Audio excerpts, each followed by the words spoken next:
Hi, this is Keshav. I am a Python trainer in PySpiders, and one of our student he got placed recently, and he is going to share his experience in PySpiders. Hello, my name is Abdul Nasir. I am from J&K. I am from Dr. Ambedkar Institute of Technology.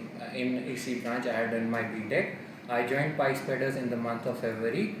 So my Python was taken by Keshav sir, my SQL was taken by Murli sir, Django was taken by Alex sir, and my development was taken by Govind Raj sir.